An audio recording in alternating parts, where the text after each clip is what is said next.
Alright, for another install, it's the front sway bar. Tools needed. Should need a 17mm socket for the end links, and a 14mm socket to remove the sway bar brackets. I'm going to attempt to only remove the sway bars from the shocks themselves and not from the sway bar. The only issue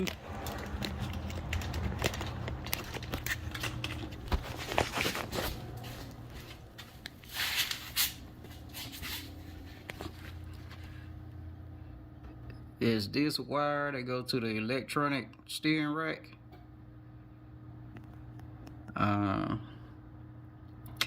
I may or may not unplug it and unclip it from right here. It's 2 plugs. Yeah, safety. Then unplug. I may do that. I don't know yet.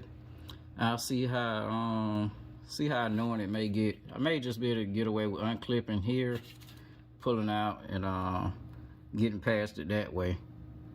But I'm about to proceed to take everything loose, and I'll get back with y'all after I get that done.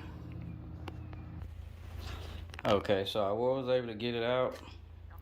Just taking the end links off at the shop and leaving it attached to the sway bar, and then the 2 14mm bolts. I also didn't have to unplug the electronic steering. I was able to drop the driver's side first, then the passenger side, and just slowly snake it out. It's not hard, really not worth the effort of taking apart the plugs on there or any problems that you could cause for pulling on wires or anything there. Alright, here's a comparison between the two. I'd say the factory one is just under the size of a quarter. And the front look like it's about the size of a quarter. But it's the same procedure. Take your bushings, put your bushing lube on the inside.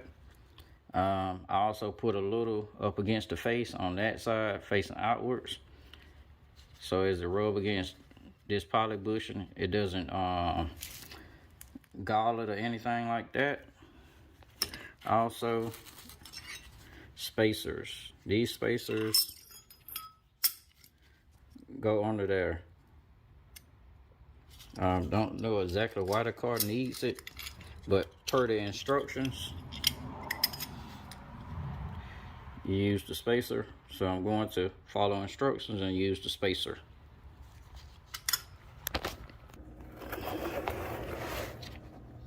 Alright.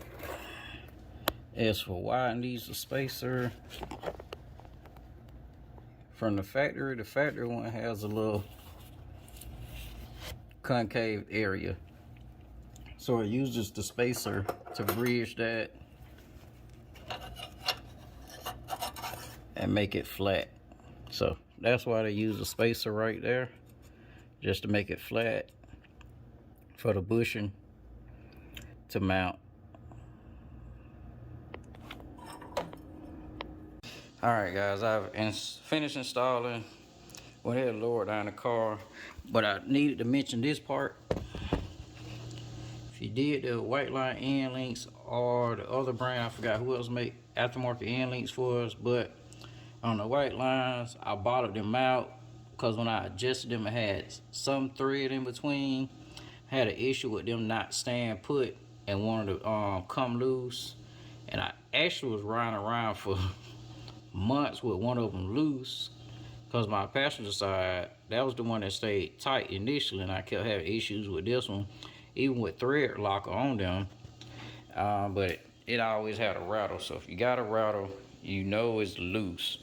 But other than that, as long as you don't hear any rattle, you know it's good. So without any other comments, don't forget to like, comment, and subscribe, and I'll see y'all on the next video.